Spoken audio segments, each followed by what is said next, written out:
와인잔이 날아와 벽에 부딪혀 산산조각 났다. 유리 파편이 바닥에 흩어지는 소리가 거실에 울려 퍼졌다. 강아지는 주먹을 꽉 쥐고 이를 악물었다. 분노로 떨리는 목소리가 터져나왔다. 너 지금 뭐라고 했어? 나보고 주제를 알라고? 마주 선 시어머니 김미자는 코웃음을 치며 턱을 치켜들었다.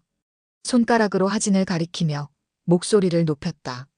맞아, 주제를 알아야지. 내 아들보다 돈 좀 번다고 그렇게 잘난 척하면서 시어머니 말은 씹어먹고 요즘 며느리들은 다 그래? 돈 벌면 시부모는 무시해도 되는 거야? 집들이 파티로 시작했던 저녁 식사는 어느새 전쟁터가 되어버렸다. 10명도 넘는 시댁 식구들 앞에서 하진의 자존심은 갈기갈기 찢겨나갔다. 뒤에서 수군거리는 시누이 김수진과 시동생 김준영의 교묘한 이간질이 시어머니의 불만에 기름을 부었다. 어머니, 왜 이러세요? 제가 뭘 잘못했는지 말씀이라도 해주세요. 하진의 목소리가 흔들렸다. 32의 나이에 IT 기업 팀장으로 승진한 자신감 넘치는 여성이었지만 이런 상황에서는 속수무책이었다. 그녀가 결혼한 남자 김준호는 어깨를 움츠린 채 벽에 기대어 서 있을 뿐이었다. 말이라도 좀 해봐, 오빠.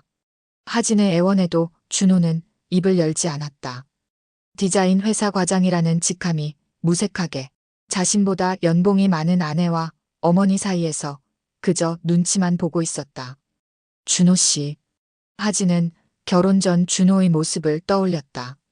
취업 준비생이던 자신을 항상 응원해주던 그 모습은 어디로 사라진 걸까? 내가 하는 일은 뭐든 오라라고 말하며 자신의 당찬 성격을 사랑한다던 남자는 지금 어디 있는 걸까? 여자가 그렇게 매사에 따지고 드세면 시집살이 못하는 법이야. 우리 준호가 너무 자기 주장 강한 여자랑 결혼해서 걱정이라니까. 시어머니의 말에 시누이가 거들었다. 맞아요, 어머니. 하진 언니 직장에서는 팀장이라 잘 나가도 집에서까지 그러면 우리 오빠가 얼마나 숨이 막히겠어요. 그렇지, 오빠. 묵묵부답인 준호를 보며 하진의 가슴속에서 불꽃이 일었다. 대학 시절부터 알고 지낸 친구 민지의 경고가 귓가에 맴돌았다. 여자가 남편보다 돈 더 벌면 시댁에서 온갖 시달림 다 받는데 조심해. 말도 안 된다며 웃어넘겼던 그 경고가 현실이 되는 순간이었다. 하진은 깨달았다. 이 전쟁에서 준호는 자신의 편이 아니었다. 그리고 이건 시작에 불과했다. 봄날의 화창함이 무색하게 하진의 일상은 암흑으로 물들어갔다. 결혼 1년 차 거실 테이블 위에 놓인 휴대폰이 요란하게 울렸다. 화면에 시어머니라는 글자가 반짝였다. 주말마다 이어지는 시댁 방문 요구와 끝없는 잔소리에 지친 하진은 한숨을 내쉬며 전화를 받았다. 어머니, 안녕하세요. 하진아, 이번 주말에도 너희 안 올 거니? 지난번에도 안 왔잖아. 다른 며느리들은 다 와서 시부모 얼굴 보고 가는데 너만 안 와? 준호 결혼 전에는 한 달에 한 번 얼굴 비추기도 힘들었는데 결혼하고 나니 며느리까지 그러면 어떡하니? 하진은 입술을 깨물었다. 대기업 프로젝트 마감을 앞두고 야근에 야근을 거듭하는 상황에서 시댁 방문까지 감당하기 힘들었다. 이런 상황을 설명해도 시어머니는 들으려 하지 않았다. 어머니, 지난번에 말씀드렸잖아요. 이번 주까지 중요한 프로젝트 마감이라서. 그래. 내 회사 일이 중요하지. 시댁은 뭐 남이니까. 너희 친정에는 자주 가면서. 실은 친정에도 한 달에 한 번 가기 힘든 상황이었다. 하진은 억울함을 삼키며 대답했다. 다음 주에는 꼭 찾아뵐게요. 전화를 끊자마자 왠지 모를 공허함이 밀려왔다. 하진은 부엌으로 가서 물 한 잔을 천천히 마셨다. 문득 시댁 식구들이 자신을 바라보는 시선이 떠올랐다. 돈 잘 버는 며느리. 그들에게 이건 자랑스러운 수식어가 아니라 콤플렉스를 자극하는 가시였다. 지난달 시댁 방문 때 일이 생각났다. 식사 자리에서 시누이 수진이 꺼낸 말이 가슴을 찔렀다. 언니, 저 동생 결혼식 때 좀 도와주실 거죠? 언니처럼 잘 벌면 얼마든지 보태줄 수 있잖아요. 그 말에 동조하는 시어머니의 눈빛. 마치 당연하다는 듯이 기대하는 모습에 하진은 당황했었다. 그때 준호가 나서서 말했더라면 상황이 달라졌을까? 현관문 소리가 들렸다. 준호가 들어오는 소리였다. 하진은 준비한 저녁 식사를 테이블에 올렸다. 오늘도 늦었네. 저녁 먹어. 준호는 무거운 표정으로 식탁에 앉았다. 하진은 용기를 내어 말을 꺼냈다. 준호 씨, 나 요즘 시어머니랑 관계가 너무 힘들어. 내가 좀 도와줘야 할 것 같아. 준호는 숟가락을 내려놓았다. 표정이 어두워졌다. 또 그 얘기야? 어머니가 널 싫어하는 거 아니야. 그냥 신경 쓰지 마. 어떻게 신경 안 써? 나보고 돈 잘 번다고 티낸다고 했어. 신우이는 결혼식 비용 대달라는 식으로 말하고. 너는 왜 아무 말도 안 해? 준호의 얼굴이 붉어졌다. 숨겨왔던 감정이 폭발하듯 그가 소리쳤다. 그래, 나보다 돈 더 버니까 잘났지. 그거 자랑하고 싶어서 견딜 수가 없는 거지. 하진은 얼어붙었다. 준호의 입에서 나온 말이 믿기지 않았다. 이 말은 시어머니가 항상 하던 말이었다. 그제야 깨달았다. 준호의 침묵은 동의였던 것이다. 그도 내심 아내가 자신보다 성공적이라는 사실이 못마땅했던 것이다. 나도 당신이랑 결혼할 때 이런 식으로 대우받을 줄 몰랐어. 하진의 목소리가 떨렸다. 준호는 고개를 돌렸다. 그들 사이에 보이지 않는 벽이 점점 높아지고 있었다.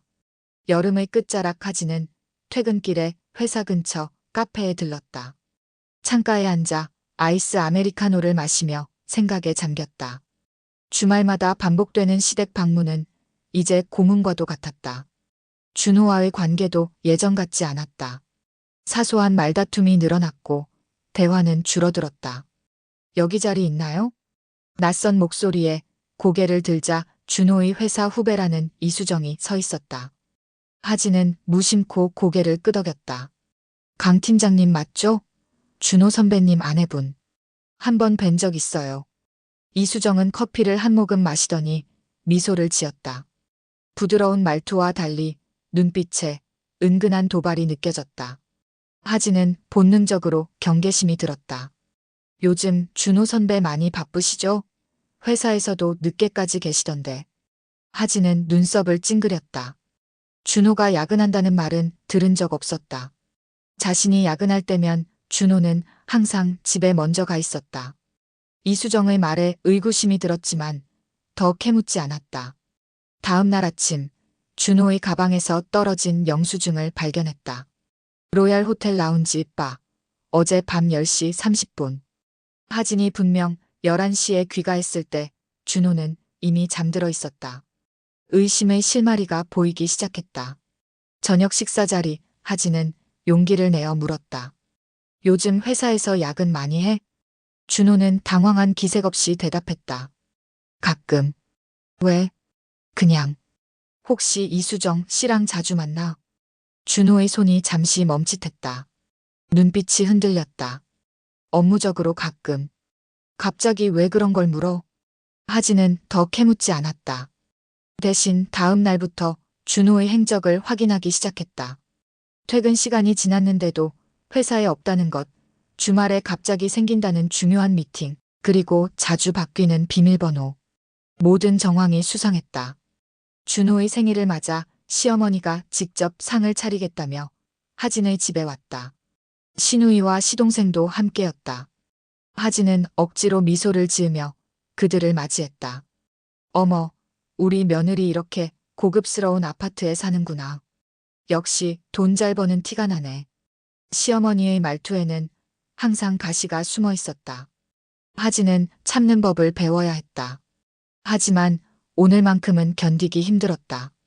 하진 언니, 이번에 우리 엄마 칠순인데 선물 좀 사드리면 안 될까? 비싼 거 말고. 신우이 수진의 말이 채 끝나기도 전에 시어머니가 끼어들었다. 그래, 이왕이면 좋은 거로. 너희 친정 부모님한테는 매달 용돈도 드리면서 시부모한테는 그런 거 없어? 하진의 분노가 임계점에 달했다. 벌떡 일어나 주방으로 향했다. 눈물이 차올랐다. 내가 왜 이런 대우를 받아야 하지? 거실에서 준호의 웃음소리가 들렸다. 식구들과 즐겁게 이야기하는 소리. 하진을 향한 위로의 말은 한마디도 없었다. 가을비가 창문을 두드리는 밤 하진은 최근 알아낸 정보를 정리했다. 준호의 외도를 의심한 지 한 달, 그동안 수집한 증거들은 의심을 확신으로 바꿨다. 호텔 영수증, 늦은 밤 문자 소리에 놀라 깨어본 낯선 번호의 메시지, 갑자기 늘어난 신용카드 지출. 하진은 결단을 내렸다. 오늘 밤 모든 것을 확인할 시간이었다. 준호에게는 회사 야근으로 늦는다고 거짓말을 했다. 대신 친구 민지에게 도움을 청했다. 확실해? 진짜 바람 피울 것 같아? 민지의 물음에 하진은 담담히 대답했다. 확인해 보려고. 오늘 그 호텔에 또 예약했더라고. 민지는 걱정스러운 눈빛으로 하진을 바라봤다. 난 촬영 도와줄게. 하지만 마음의 준비는 해. 밤 9시 호텔 로비에서 하진과 민지는 기다렸다. 하진의 심장이 미친 듯이 뛰었다. 곧 익숙한 뒷모습이 보였다. 준호였다. 그리고 그의 옆에는 이수정이 있었다. 손을 잡고 엘리베이터로 향하는 두 사람을 보는 순간 하진의 다리에 힘이 빠졌다. 사진 찍었어. 민지의 속삭임에 하진은 고개를 끄덕였다. 눈물이 차올랐지만 참았다. 지금은 울 때가 아니었다. 로비에서 기다리다 1시간 후 두 사람이 나타났다. 이수정은 로비 소파에 앉았고 준호는 계산을 하러 갔다. 하진은 그 틈을 놓치지 않고 이수정에게 다가갔다. 이수정 씨, 반갑네요. 이수정의 얼굴이 백지장처럼 하얘졌다. 자리에서 벌떡 일어났지만 도망갈 곳은 없었다. 강 팀장님. 그때 준호가 돌아왔다. 하진을 보는 순간 그의 표정이 굳었다. 하진아, 이건 설명할 필요 없어. 다 봤으니까. 하진의 목소리는 차가웠다. 호텔 로비에서 세 사람의 대치는 짧았다. 준호는 변명조차 제대로 하지 못했다. 집에 가서 얘기하자. 여기서 이러지 마. 집? 내가 돌아올 집은 없어. 민지가 찍은 사진을 보여주며 하진은 단호하게 말했다. 준호의 얼굴이 창백해졌다. 집으로 돌아온 하진은 침대에 누워 천장을 바라봤다. 감정이 사라진 듯 공허했다. 문득 전화벨이 울렸다. 시어머니였다. 하진아, 준호가 지금 우리 집에 왔어. 무슨 일이니? 하진은 냉정하게 대답했다. 어머니, 준호 씨가 바람 피우는 현장을 제가 봤어요. 이혼할 겁니다. 전화기 너머로 시어머니의 비명이 들렸다. 뭐? 말도 안 돼. 우리 아들이 그럴 리가 없어. 내가 뭔가 오해한 거야. 하진은 더 이상 듣고 싶지 않았다. 전화를 끊었다. 잠시 후 문자 메시지가 연달아 왔다. 시어머니, 신우이, 그리고 준호. 모두 읽지 않았다. 이제 그녀는 자신의 길을 가기로 결심했다. 이혼 통보 후 일주일이 지났다. 하진의 아파트 초인종이 요란하게 울렸다. 도어폰 화면에는 시어머니와 신우이가 서 있었다. 하진은 한숨을 내쉬며 문을 열었다. 어떻게 된 거니, 도대체? 우리 준호가 무릎 꿇고 빌어도 용서 안 해준다며? 한 번의 실수가 뭐 그렇게 큰데? 시어머니는 거실로 들어서자마자 고함을 질렀다. 하진은 차분하게 대답했다. 어머니, 이건 부부간의 문제입니다. 그리고 한 번의 실수가 아니에요. 수개월 동안 진행된 외도예요. 신우이 수진이 끼어들었다. 언니, 오빠가 얼마나 후회하고 있는데. 이렇게 모질게 굴어야겠어? 우리 오빠 인생 망치게? 하진은 코웃음을 쳤다. 망가진 인생이라면 바로 자신의 것이었다. 우리 오빠 월급 얼마나 적은데 위자료에 재산 분할까지 하면 다 망할 거 아냐. 언니는 혼자서도 잘 살겠지만 우리 오빠는 어떡하라고. 수진의 말에 하진은 분노가 치밀었다. 전 남편이 될 사람의 경제 상황이 걱정되면서 지금 망가지는 자신의 인생은 안중에도 없는 저들이 가증스러웠다. 이럴 거면 당신네 아들 잘 단속했어야죠. 왜 나한테 화풀이를 해요? 시어머니가 소파에서 벌떡 일어났다. 아니, 이게 며느리가 할 소리야? 감히 시어머니한테 이렇게 덤비다니. 그러니까 우리 준호가 다른 여자한테 눈을 돌리지. 내가 원래 지나치게 드센 여자였잖아. 하지는 더 이상 참을 수 없었다. 테이블 위에 있던 서류 봉투를 시어머니 앞에 던졌다. 이혼 소송 자료입니다. 외도 증거, 재산 분할 내역 다 있어요. 변호사도 이미 선임했고요. 두 사람의 얼굴이 하얗게 변했다. 수진이 소리쳤다. 뭐, 소송을? 아니, 합의 이혼으로 조용히 끝내면 될 것을. 왜요? 내가 손해보면서 조용히 물러나줬으면 좋겠어요? 그게 당신들 바람이겠죠? 시어머니가 갑자기 태도를 바꿨다. 목소리를 낮추고 애원하듯 말했다. 하진아, 우리 좀 더 얘기해보자. 준호도 정말 잘못했다고 반성하고 있어. 이렇게 법적으로 가면 서로 상처만 커져. 하진은 차갑게 웃었다. 이제 와서요? 그동안 나를 어떻게 대했는지 기억 안 나세요? 돈 좀 번다고 무시하고 결혼 초부터 시집살이 시키고 제 돈만 바라보던 분들이. 시어머니의 얼굴이 붉어졌다. 수지는 입을 다물었다. 이제 그만 가주세요. 더 할 말 없습니다. 문을 향해 손짓하는 하진의 모습에 시어머니는 마지막 카드를 꺼냈다.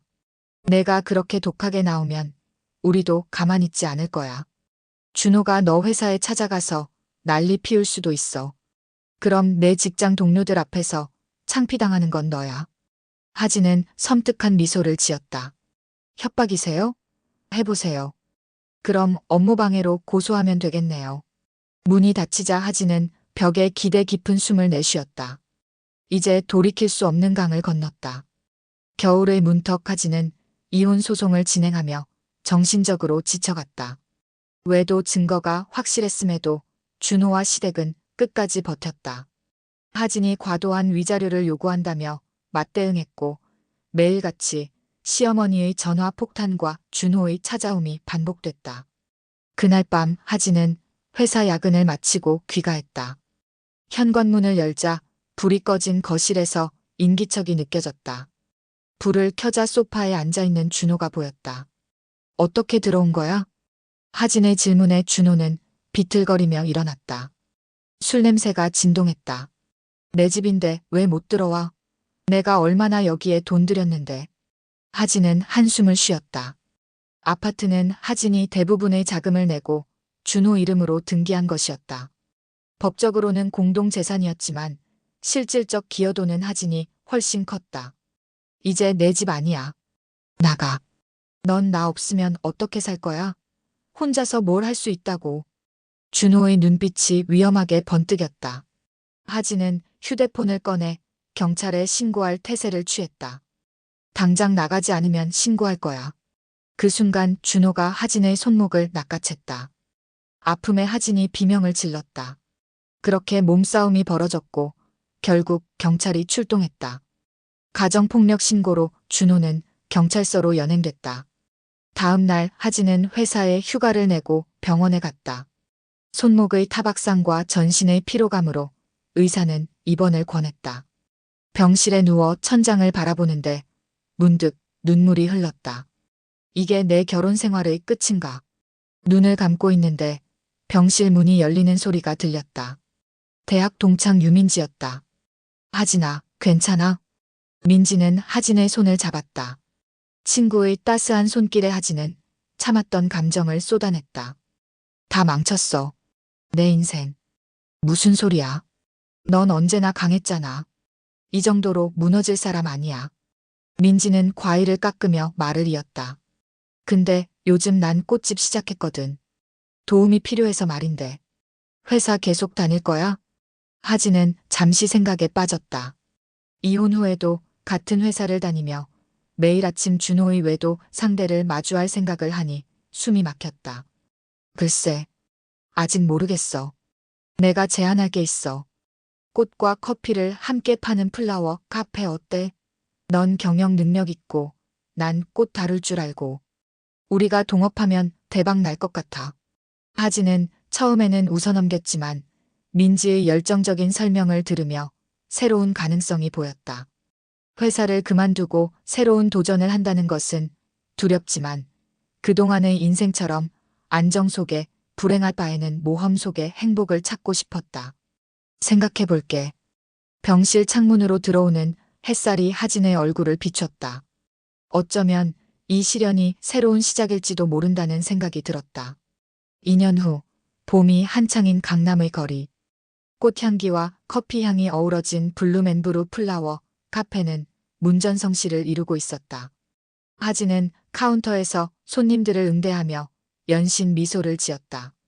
화려한 꽃들 사이로 테이블이 놓여 있고 벽면에는 유명 연예인들과 함께 찍은 사진들이 가득했다. 사장님, 오늘 온 튤립 배치 어떻게 할까요? 직원 수아의 물음에 하진은 고개를 끄덕였다. 창가 쪽으로 배치해줘. 오늘 햇살이 예쁘니까. 하진은 직원들을 바라보며 뿌듯함을 느꼈다. 바리스타 셋, 플로리스트 둘 모두 자신이 직접 선발한 인재들이었다. 이혼 후 퇴직금과 위자료를 모두 쏟아부어 시작한 도전이었지만 결과는 성공적이었다. 민지가 커피잔을 들고 다가왔다. 요즘 인스타그램 팔로워가 10만 명 넘었더라. 너 덕분이야. 하진은 웃으며 민지의 어깨를 두드렸다. 민지의 꽃 실력과 하진의 경영 능력, 그리고 인스타그램 마케팅이 삼박자를 이루며 블룸앤브루는 강남의 핫플레이스로 자리 잡았다. 아냐, 내 꽃 실력 덕분이지. 카페는 지난 여름 방영된 인기 드라마의 촬영지로 선정되면서 큰 주목을 받았다. 그 후 꾸준히 입소문을 타 연예인들의 단골 장소가 되었고 지금은 예약하지 않으면 자리를 잡기 어려울 정도였다. 민지는 한쪽 테이블에서 꽃다발을 만들며 하진에게 물었다. 생각해보면 정말 큰 변화였는데 후회는 없어? 하진은 잠시 생각에 잠겼다. 안정적인 회사 생활을 버리고 사업가의 길로 들어선 결정, 그리고 그 모든 원인이 된 이혼. 전혀. 오히려 감사해. 그 일이 없었다면 이런 용기도 못 냈을 거야. 월간 가정지 인터뷰 요청, 유명 플로리스트의 콜라보 제안, 심지어 프랜차이즈 확장 이야기까지 오가는 요즘이었다. 하진은 이 모든 성공이 자신의 결단력 덕분이라고 자부했다. 사장님, 오늘 오후에 방송국 PD 미팅 있으세요. 수아의 알림에 하진은 캘린더를 확인했다. 카페 소개 프로그램 촬영건이었다. 하진은 흐뭇한 미소를 지었다.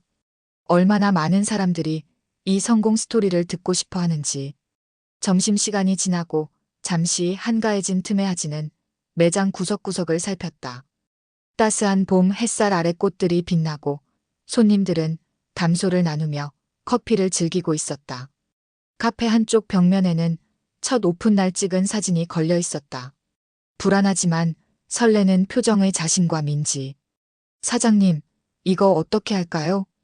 직원이 내민 것은 새 매장 오픈에 관한 서류였다. 하진은 펜을 들어 서명했다. 이제 두 번째 매장을 여는 것이다. 그토록 두려워했던 사업가의 길이 이렇게 순탄할 줄은 몰랐다. 하진아, 여기 손님이 너 만나고 싶대. 민지의 목소리에 고개를 들었다. 한 여성 손님이 미소 지으며 서 있었다. 안녕하세요. 제가 인스타그램에서 팬이에요. 혹시 사인해 주실 수 있나요? 하진은 어색한 웃음을 지었다. 아직도 이런 상황이 낯설었다. 자신이 인플루언서라는 사실이. 네, 물론이죠. 손님과 사진을 찍고 돌아서는데 문득 창밖이 보였다. 고급 세단 한 대가 매장 앞에 멈춰섰다. 하진은 별 생각 없이 다시 일에 집중했다. 이제 과거의 상처는 거의 아물었다. 가끔 시어머니와 시누이가 꿈에 나오고 준호의 얼굴이 스쳐 지나갈 때면 가슴이 아직도 조금 아팠지만 그건 그저 지나간 이야기일 뿐이었다. 이제 하진에게는 새로운 인생이 있었다. 자신이 주인공인 인생. 그렇게 하진은 행복한 하루를 보내고 있었다. 이 행복이 얼마나 오래 갈지, 그리고 예상치 못한 방문객이 곧 이 평화를 깨뜨릴지도 모른 채. 오후 3시 카페는 한가한 시간대였다. 하진은 사무실에서 신규 매장 서류를 검토하고 있었다. 문득 카페에서 소란스러운 소리가 들렸다. 무슨 일인지 확인하러 나가는데 민지가 황급히 사무실로 들어왔다. 하진아, 저기 밖에. 말이 채 끝나기도 전에 하진은 카페 홀로 나갔다. 그리고 그 자리에 얼어붙었다. 시어머니와 시누이, 그리고 준호까지. 2년 만에 다시 마주한 얼굴들이었다. 어머, 여기서 일하는구나. 이게 얼마만이야? 시어머니 김미자의 말투는 여전했다. 마치 하진이 이곳에서 그저 종업원이라도 되는 양 내려다보는 눈빛이었다. 수진도 비웃듯 말했다. 언니, 커피 타는 솜씨는 예전부터 좋았잖아. 적성에 맞는 일 찾았네. 하진은 심호흡을 했다. 그들은 자신이 이 카페의 사장이라는 사실을 모르는 것 같았다. 준호는 어색하게 웃으며 주변을 둘러보고 있었다. 무슨 일로 오셨어요? 하진의 차가운 질문에 시어머니가 코웃음을 쳤다. 그래도 한때 시어머니였는데 반갑지도 않니? 동네 지나가다 여기 유명하다기에 들렀더니 내가 여기서 일하고 있더라고. 얼마나 웃겼는지 알아? 우리 집 며느리라고 큰 소리 치더니 결국 카페에서 커피나 타는 신세가 됐네. 민지가 하진 옆으로 다가와 속삭였다. 쫓아낼까? 하진은 미소를 지으며 고개를 저었다. 오히려 태연하게 그들을 맞이했다. 자리에 앉으시겠어요? 커피 한 잔 대접해 드릴게요. 하진은 직원들에게 눈짓했다. 직원들은 즉시 이해하고 최고급 자리로 그들을 안내했다. 시어머니 일행은 우쭐해하며 자리에 앉았다. 여기 메뉴판이 없네. 얼마나 후진 카페길래. 수진의 비웃음에 직원 수아가 정중하게 대답했다. 손님, 저희는 예약제로 운영되는 프리미엄 카페입니다. 일반 메뉴판은 없고 사장님이 손님별로 특별 메뉴를 추천해드려요. 시어머니의 표정이 미묘하게 변했다. 준호는 불안한 듯 주변을 살폈다. 하진은 바에서 직접 최고급 원두로 커피를 내렸다. 그 사이 주방에서는 계절 과일 디저트가 준비됐다. 하진이 직접 테이블로 가져다 놓자 시어머니가 물었다. 여기 주인이 누구니? 나중에 불평 좀 해야겠어. 하진은 미소를 지었다. 제가 이 카페 사장입니다. 세 사람의 표정이 일제히 굳었다. 시어머니의 입이 크게 벌어졌다. 뭐라고? 그때 민지가 태블릿을 들고 와서 시어머니 앞에 내려놓았다. 어머님, 여기 저희 사장님 인터뷰예요. 지난달 경제지에서 성공한 여성사업가 특집으로 다뤘죠. 화면에는 하진이 카페 한가운데 서 있는 사진과 함께 연 매출 10억, 강남 핫플레이스 블루맨브루의 성공 비결이라는 제목을 보였다. 시어머니와 수진의 얼굴이 하얗게 변했다. 이게 어떻게?